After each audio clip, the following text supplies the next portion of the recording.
Welcome to Combat Sports Talk, a podcast dedicated to UFC and Bellator discussion, the MMA community, and combat sports in general. I'm your host, Ryan Smith, and joining me this week, as he does most weeks, is our co-host, KC Onyebuchi. Yo, hey, brother, how's it going? Hey, brother, how are you? Just hanging out, taking it easy. All right. That's my best Perth accent. That is not Perth, dude. Look, let it be. That was the best I can give today. Oh, dude. Another shrimp on the barbie. Okay. All right. See, you threw in the obligatory shrimp on the barbie because I thought you were going with the Hawaiian. Hey, brother. Oh yeah, I totally ruined that. Oh my gosh. Yeah, let's pretend and in post we fixed what I said.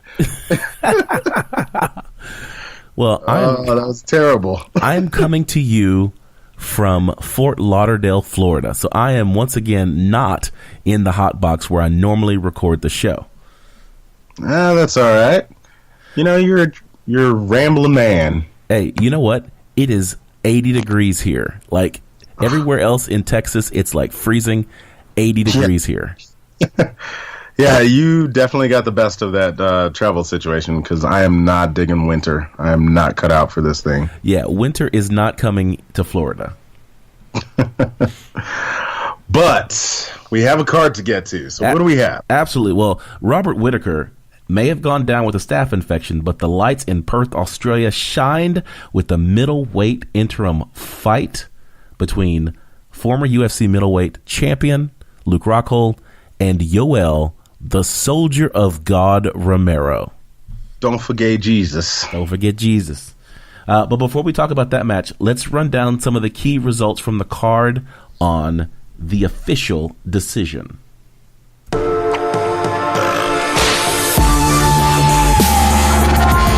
official decision.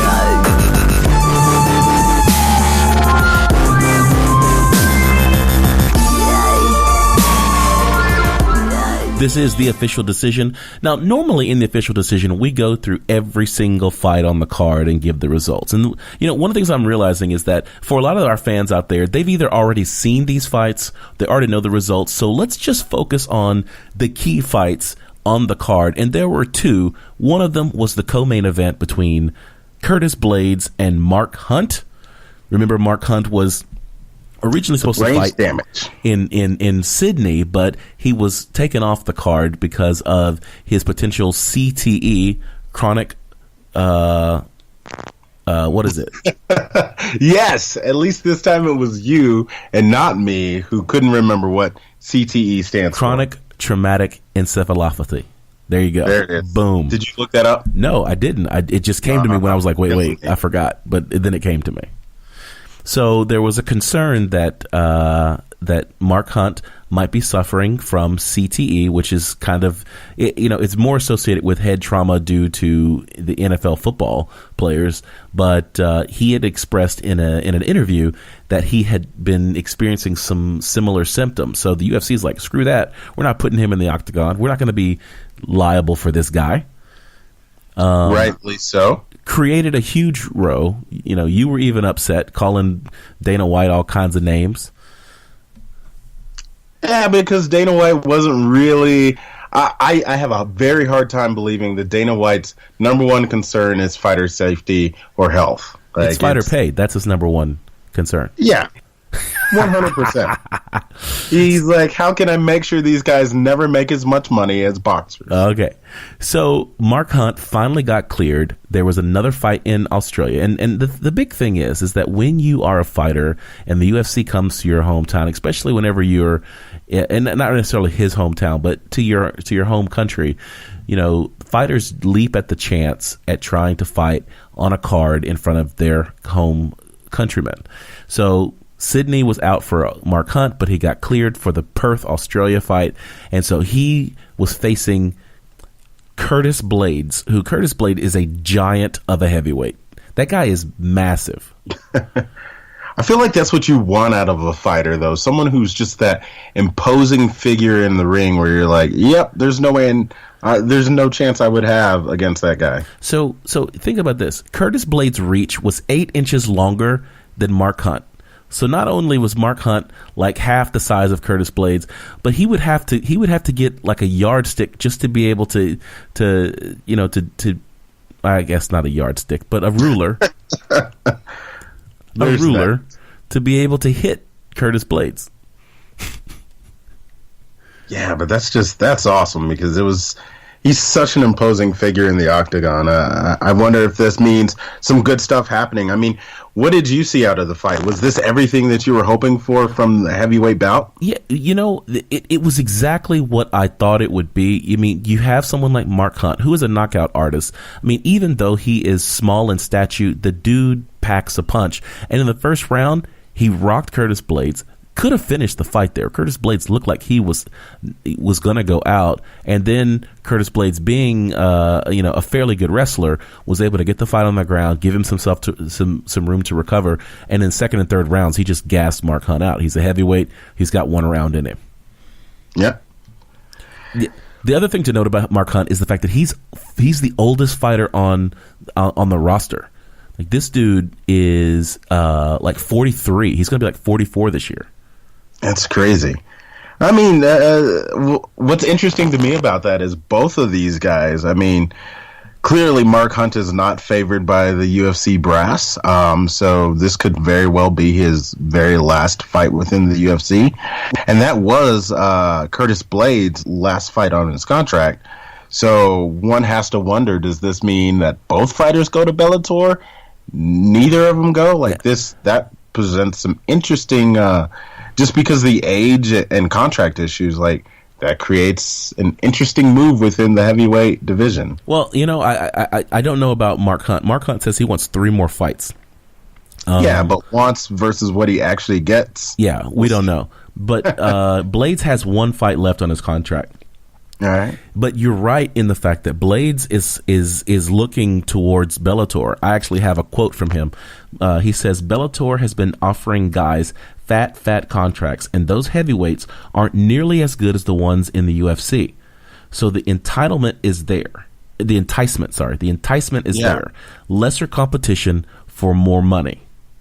He went on to say, I don't care if no one ever learns my name as long as my bank account is full.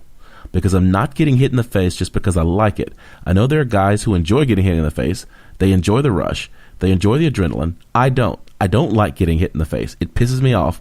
I'm only doing it because we're getting paid. If we weren't getting paid, I wouldn't do this.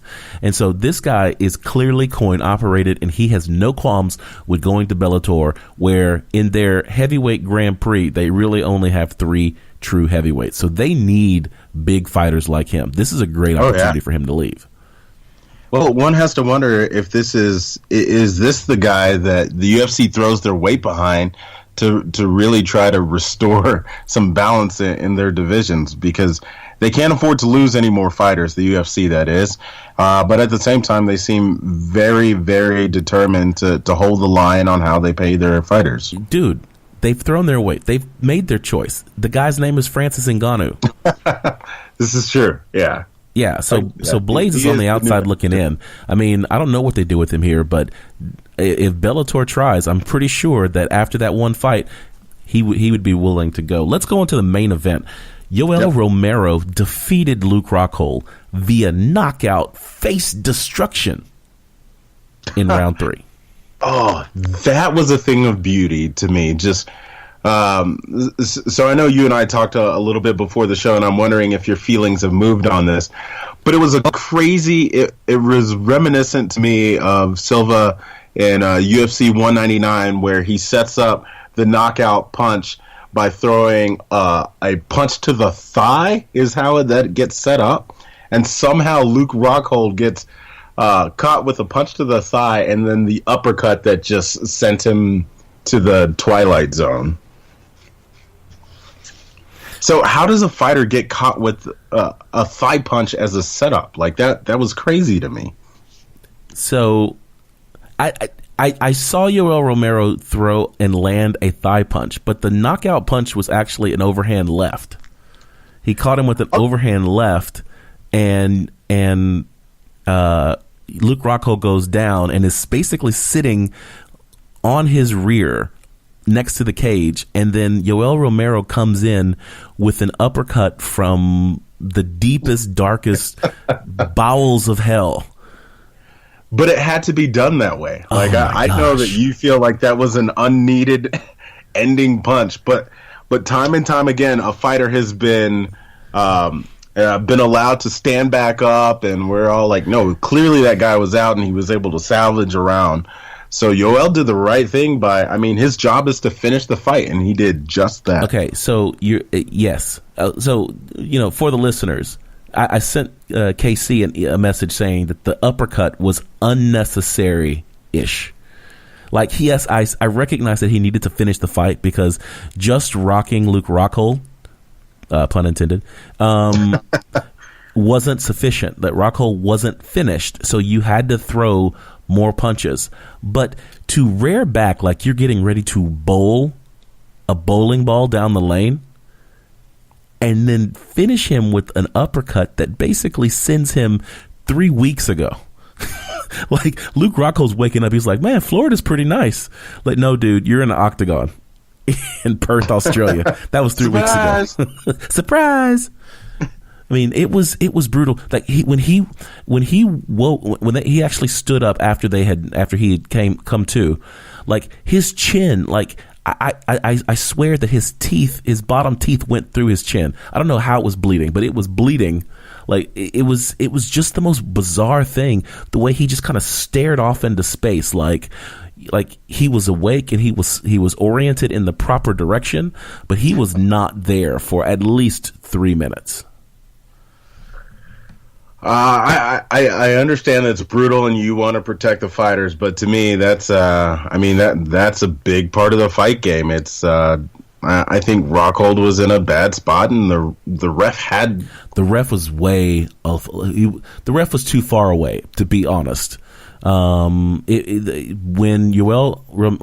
Luke Rockhold went down and Yoel Romero came in for the knockout blow, he landed that thing and basically was turning to walk away when the ref came in to stop the fight. I personally think that the ref was out of position there, but I agree with you. Yoel Romero had to finish the fight. He finished it in devastating fashion and left no doubt. There is no doubt that he is the champion, at least until Robert Whittaker comes back and they can have a rematch, because Robert Whittaker's already beaten him, which is what I want to get back into is how did Robert Whittaker beat Yoel Romero, and that Luke Rockhold somehow didn't watch the film to understand that you don't have a tactical, strategic fight against Yoel Romero.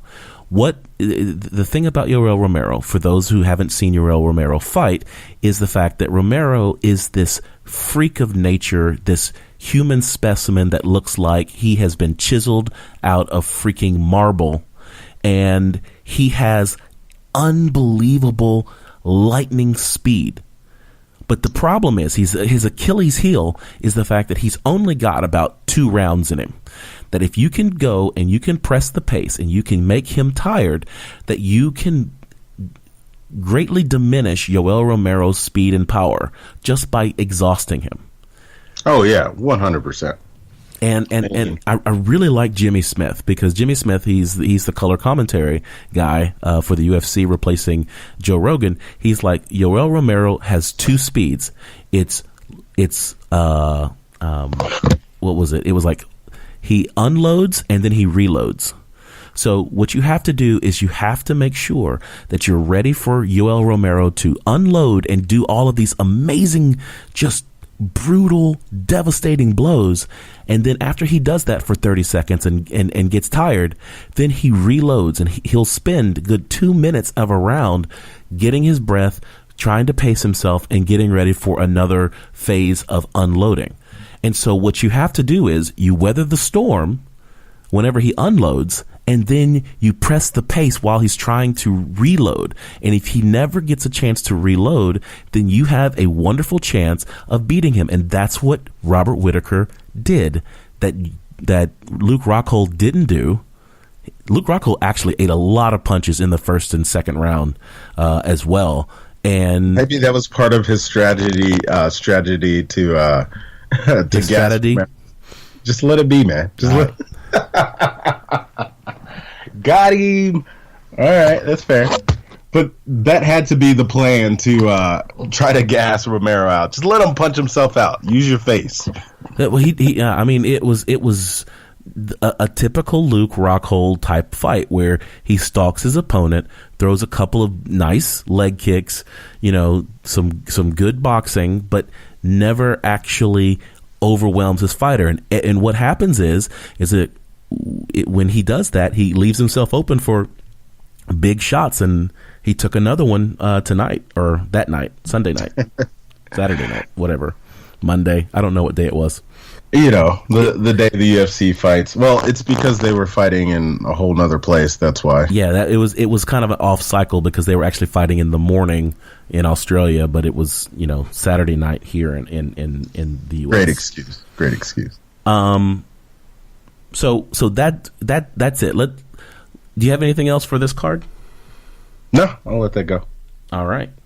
So let's go on to finding the angles.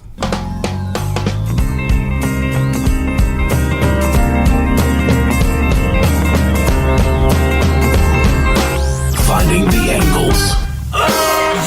This is Finding the Angles. This is where we look at some of the headlines that are making waves in the wake of UFC 221. I didn't say my catchphrase. That's all we have for this week or something like that? No. Go for it. Let's close the book on this one and put it on the shelf because this card is history. I love to say history. That. I thought we used to say, no, I'm just. All right. You always leave that pause like I know what you're going to say. Well, I've said it for the better part of 39 episodes. I figured, and then I browbeat you when you don't say history. I figured you would at some point, like one day you were going to say history whenever I need you to say it, and I'm not even going to know how to react. Like the show's just going to break down and it will just end right there. Yeah, we'll have to fix it all in post. Like, well, that didn't work out. Surprise! I actually know what's going on. So here in this segment, Finding the Angles, I want to go back to the card. We didn't list it as one of the key fights on the card, but I want to go back to the fight between Jake Matthews, who is an Australian native fighting in front of his home crowd, fighting Li Jingliang, because this was a fight where they're both coming off losses. Jake Matthews is just rocking Li. His name is Li Jingliang, and he gets him in the second round. He gets him in a guillotine choke, and it's tight, and you can hear everybody getting in the swelling of the everybody's gasping because it's like this fight's getting ready to end, and then Li Jingliang sticks his fingers in Jake Matthews' eye, which is illegal. Ugh. It's considered an eye gouge. That is a foul. The ref sees it but doesn't do anything about it. Eventually, Jake Matthews lets go, and the fight continues. It is the most bizarre thing. And so I wanted to call that out because eye gouging, people say that the UFC and mixed martial arts don't have rules. No, they have a lot of rules. And one of them, of course, is no eye gouging. And so this fighter, Li Jingliang, who was getting ready to be choked out unconscious, in order to break the hold, stuck his finger in the eye of his opponent, and nothing happened. Yeah, that's kind of the worst, because of course a fighter's going to do anything they can to stay in the fight, but I mean, there's a rule set there for a reason, and for the ref to see it and do nothing of it. I mean, I hate to pile on the refs because I feel like Dana White gives he gets on the refs way too much, and he doesn't take the blame for what he should. But this is definitely one of those cases where the refs have to do better. They just have to. Yeah, I mean, and because I mean that's fighter health. I mean, granted, fighting someone puts you in risk of your health at risk, but you know that could be a permanent type damage. Fortunately for Jake Matthews, he stood up, continued to fight, shook it off, didn't complain, just got right back in the pocket and kept fighting. He eventually won by unanimous decision. And then in the post fight, they asked him about the eye gouge, and he's like, no harm, no foul. I shook it off and kept fighting. That is the difference between a fighter and me. Is they're willing to fight through pain, and you're just like, I'm out. The moment the dude stuck his fingers in my eye, I would have let go. I'd have stopped, and I've been like, nope, this fight's over. I'm out. I'm done. This is cheating. This is wrong. If ever you and I end up in a fight, I would just poke your eyes. Problem solved. I don't like to lose. Then why do you lose so much? I'm just curious. I have no idea what you're talking about. Neither does this belt in my room. Yes, but that passport that says you've never won a fight to hold a belt. I have no idea what you're talking about. My only passport is my U.S. citizenship. All right. So, we kind of touched on this a little while back in the previous segment, but where do they go now? Mark Hunt lost. Dude wants 3 more fights. Should he just retire? He's at 43. He's lost. I know he's lost his last 2. I think he's lost his last 2, maybe even more. Clearly, this guy shouldn't be fighting anymore, right? I don't know that it's clear that he shouldn't be fighting. He's just no longer at the top of his division. I think that there's still some heavyweights out there that Mark Hunt could put in work on, but it is time to shutter this career, given all the health stuff that he himself has stated that he's facing. I don't see the upside. Like, he's clearly not going to beat Francis Ngannou. He's not going to beat a Miocic. So it's not like in his next 3 fights he has an actual shot at the title. So I would personally say it's in his best interest to end it, but he's a fighter. There's no way that he just gives up. Well, and the thing is that he's still relevant. Like, people still like Mark Hunt. When Mark Hunt fights, people come out to see him. So, what he's being relegated to is a low-level gatekeeper, where if you want to be in the top 10, not that there are more than 10 fighters at heavyweight, so let's say if you want to be in the top 5, you've got to go through Mark Hunt, and that's the role that he begins to play is, okay, do you want to be a contender, Curtis Blades? You got to beat Mark Hunt. He did. Now he's in the conversation. Derek Lewis, Black Beast, do you want to be a contender? Yes. All right, then you got to beat Mark Hunt. And that becomes the role that he plays until he's either replaced by another gatekeeper or, he decides to retire. It's tough to be a gatekeeper with a 3-fight contract left. Wow. So, but yeah, I don't know. Maybe maybe they give him 3 more fights and they just let him fight in Australia in front of his home crowd. I think there's one more Australia card this year, so maybe they let him fight on that one as well. What about Luke Rockhold? Luke Rockhold, came from Strikeforce, was the Strikeforce middleweight champion, came to the UFC, fought his way, won that championship at middleweight, then promptly lost it, and he has struggled to get back, in the position to get that belt back. So now he is, there's really no place for him because you've got Jacare Souza. You've got, of course, Yoel Romero, Robert Whittaker, Michael Bisping still hanging around. How is Bisping still hanging around? Like, well, here's the thing. Michael Bisping is former champion, the winningest fighter in the UFC, and, he's not on the London card that's coming up, so he still has like 1 fight before he retires. Part of me really wishes Yoel Romero would be allowed to fight Bisping. I know it throws him off track to win the belt, but for as much trash as Bisping has talked to Yoel Romero, I say, hey, back it up. You've got one fight left. That's one that a lot of people would love to see. No, I wouldn't love to see that. Michael Bisping getting destroyed would be amazing. Why do you want to see that? Because like I am so anti promo talk. You know me. And so for the amount of trash that Bisping talks, I think it actually hurts the UFC that Bisping continues to bring up Yoel's issues with USADA, even though time after time Romero has come back clean, passed all his USADA testing, probably gets tested more often than the average fighter because of his past issues.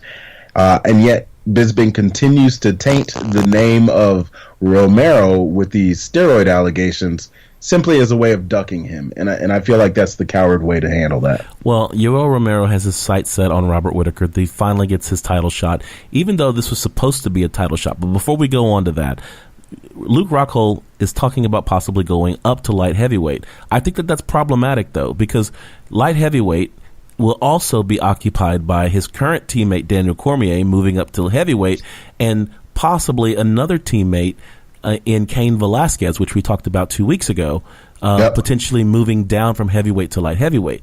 So he is on a collision course with people on his team if he goes up to light heavyweight. I think Luke Rockhold has to really he's not going to be searching. Successful at light heavyweight, and he's got to run through people like Gustafsson. So let's talk about that, because Alexander Gustafsson was vying for a title, and then he heard that Luke Rockhold is talking about moving up to light heavyweight, and he responded and sent a note to Luke Rockhold that I think is incendiary, man. And he's like, Luke Rockhold, your teammate is holding my division hostage. And he's talking about Daniel Cormier, who's going up to heavyweight to fight Stipe Miocic in a money fight. And you think there are only easy fights at light heavyweight. If you think Romero hits hard, then wait till you come to the big boys, wrote Gustafsson. I want Daniel Cormier, and knocking you out will keep me warm in the meantime. Sure. Beware of coming up in weight, because I will be standing at the front door waiting. That's a fight they need to make. If Luke Rockhold wants light heavyweight, let's put him in the fight with Alexander Gustafsson. I love that possibility. Do you support that? Yes.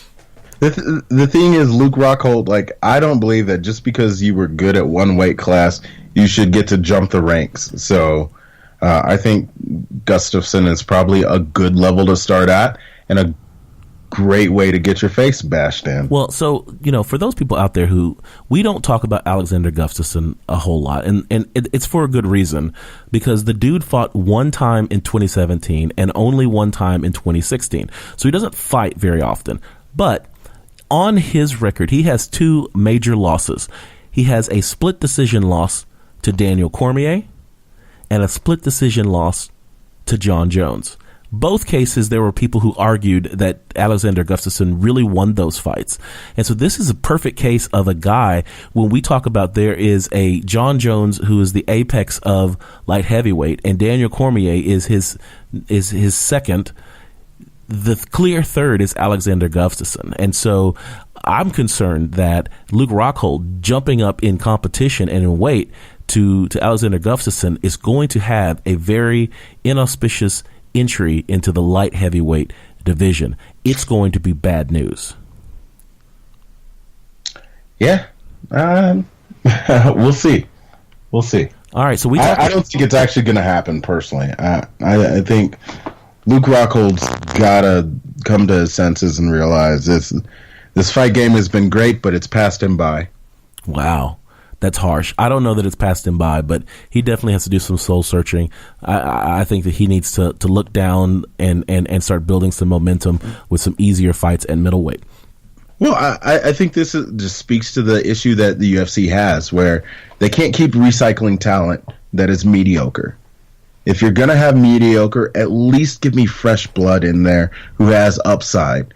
You can't really say that there's a lot of upside left in Luke Rockhold. I'm going to say that there's a lot of upside left in Luke Rockhold.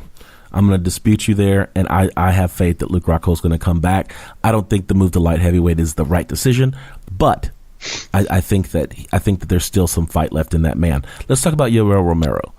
Now, he missed weight. Now, for those of you who may not know, that if it's a championship fight, normally you get 1 pound over the weight limit in a standard fight, but not in a championship fight. Championship fight, to vie for the belt, you have to weigh the weight limit. So at 185, which is middleweight, you have to weigh 185 pounds to vie for the title. This was an interim championship fight. Yoel Romero comes in at 187.5 pounds. So you and I talked about this, and I wanted to just go a little bit deeper on this. Was it strategic? It's an interim title, so whether or not you get the belt around your waist doesn't matter, because you're going to be the number one contender to fight the champion when he comes back. Yeah, so the problem with saying was this strategic or not is just fighter integrity is on the line here. But if you look at just the pure facts, there was no upside to Romero cutting weight on this short notice fight. So, of course, you got to get within the range so that this makes sense. But the fact is that these fighters don't walk around at their fight weight, and so they have these significant weight cuts. And if he's taking a significant weight cut before a fight that has title implications, then there's legitimately no upside to him making weight, because if he wins the fight, he's still next up no matter what happens, and the interim championship for one fight doesn't make a difference. If he loses that fight, then okay, so you lost the fight, but at least you came in there as fresh as you possibly could be. So I really didn't see that there was any reason for him to actually come in at weight, because there's no upside to it. You might as well come in there and be the best version of you that you can, because winning is the most important situation. That's the most important thing in that particular setup. All right, there you have it. All right, one more thing before we go to the next segment. Possible Jon Jones fights in 2018. So we know Jon Jones was facing an 8-year suspension, between 4 and 8 years for his second drug issue, performance-enhancing drugs. And now that he's passed the lie detector test, there's a real chance that he might get a slap on the wrist. Yeah, but the problem is the slap on the wrist comes from USADA. The real test is what the UFC decides to do to him. And we know that Dana White has a personal vendetta against Jon Jones, so no matter what the results are, this still may be a very lengthy suspension for Jon. And even though I love watching his videos of him training in his garage, I think it may turn out to be all for naught. Well, here's the thing, though. The UFC has their back in the corner because they don't have a star. They need a star. They need someone who's going to be a draw. They've got maybe 2 or 3 money fights left, and they've got to bring somebody in that people are going to watch. Jon Jones is that guy. So you cannot cut off your nose to spite your face, Dana White, and keep Jon Jones on the bench just because you have a vendetta. You got to get him back working in the ring, and you got to make sure that he doesn't get popped for PEDs again. That should be what you're focused on. And if he doesn't do that, then the fact is that the UFC is going to continue to struggle to bring compelling fights to the octagon. And Jon Jones is key if they are able to get him to fight in 2018. And his manager says it's a 95% chance that he will fight this year. I'd love to see it. I'm still team Bones Jones. But he's lost a lot of fans along the way, and the most important fan of all, Dana White, isn't in his corner. So, let's see what happens. And if it's at light heavyweight or heavyweight, that could also be very, very intriguing to either one of those current lineups. All right, well, there you have it. That's been Finding the Angles. Let's go straight into the fight card.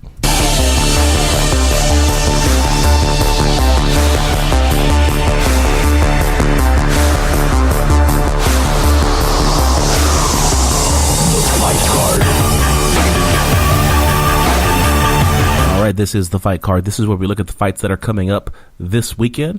Now, this is a very special fight card, at least for us, because we, as Texas natives, are going to be graced in the Lone Star State with a UFC event down in Austin, Texas. And so headlining that card in is Austin. Huh? Keeping it weird in Austin. Keep it weird in Austin. That's right. So headlining the card is Donald Cowboy Cerrone. Even though he is not from Texas, he has the name Cowboy. It's I think he's from Oklahoma. And yeah, I don't like that guy at all. Yancy Medeiros. You don't like him? I am not a Cerrone fan, and I never will be a Cerrone fan. And it's mostly because of just his life in general, not even his fighting style. That guy's Instagram is hard for me to watch. Okay, I'm going to leave it at that. He's fighting Yancy Medeiros, teammate of Max Holloway, the featherweight champion at 145 pound, hailing from Hawaii. So it's Hawaii versus Texas. Here's something you may not know about Hawaii. We as Texans always like to flaunt that we were the only state in the union that was its own country. But that's actually wrong, because Hawaii was its own country as well. And unlike Texas, Hawaii never actually agreed to join the United States. Do you know that? I did not know that. The more you know. There you go. So that's going to be a good fight. Yancy Medeiros is a scrappy guy. I think this is going to be 50K contender. This is one of those things that it's going to be a fight we'll be talking about next week. There's a couple of other key people on the card that I want to just call out. You got Derek Lewis, the Black Beast. Here's the question for you. Do you think he will be able to get out of bed on fight day? Oh, that's a low blow, man. So yeah, he struggled in the past, but things happen. We got to give him benefit of the doubt. So Derek Lewis, aka the Black Beast, was supposed to fight Fabricio Verdum in, I think it was in Brazil, and on the day of the fight, Derek Lewis pulled out because he couldn't get out of bed due to back spasms. I read an account that said that he was crying, that they had to put him in a wheelchair and wheel him out because he couldn't stand up. I mean, so with that account, you still want to give this guy crap? I mean, yes. Oh, that's the worst. Yes. Dude, listen, you're supposed to be an elite athlete. Be an elite athlete. Don't have back spasms. Don't have back problems. just straight up, just don't do it. Okay. Just don't do it. Do Problem better. Solved. Hey, Whitaker, just don't get staph infections. Hey, you know what? Fighters need to stop getting staph infections, but I respect him for not still going into the ring and fighting and putting other fighters at risk. And I'm looking at you, Kevin Lee. Derek Lewis is fighting Marcin Tybura. I think that's going to be a good fight. Two other people that I want to call out on this card before we go home is James Vick, who is a Dallas native. That guy is just in our backyard. I'm going to get him on the show. You want to talk to him? Amazing.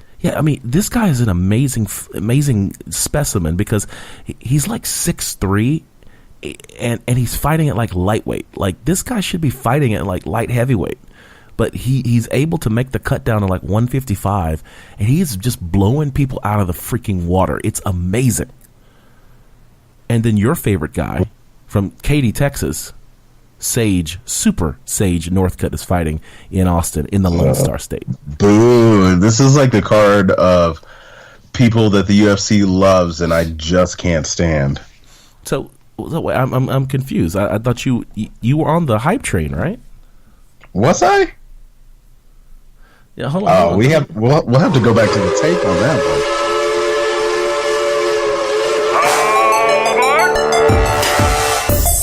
Yeah, I thought you were on the.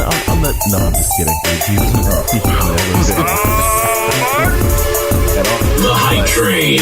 That kid came out with so much support so soon because he had the look. I'm going full Amanda Nunes on this and saying that it's all about the look for the UFC, and the kid looks like Ivan Dragos' son, like without a doubt. So looks the part. He's just too young and inexperienced. Yeah, you go on his Instagram page, and it's basically him walking around without a shirt for the entire. So if you like to see dudes with chiseled bodies without a shirt, like Sage Northcutt on Instagram. I personally what I don't get is for all the trash that gets talked about some of the other fighters and their physique. So is no one going to talk about how well built that kid is? Like, does that really come natural? I don't know. You're the power lifter. Listen. My body will never look like that. So. Yeah, but that's the thing. I'm a power lifter who competes at 110 kilograms. Like, I'm never going to be cut up. I am 100%. I'm kind of more built like in the Cormier look. I've just learned to accept that. That's what strong looks like for me. All right. Well, that is our show. Follow us on social media. On Twitter, I'm at CST Ryan. And I am at CST_KC. You can check out the website at www.combatsportstalk.com.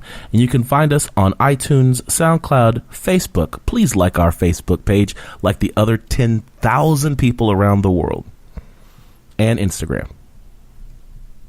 I support it. All right. Our theme music is composed by Scott McCurry at scottdeancountry.com. KC Onyebuchi produced our lead-ins. I want to thank you for joining us for another edition of Combat Sports Talk. For KC Onyebuchi, I'm Ryan Smith, reminding you to keep your hands up, your chin tucked, and throw bombs.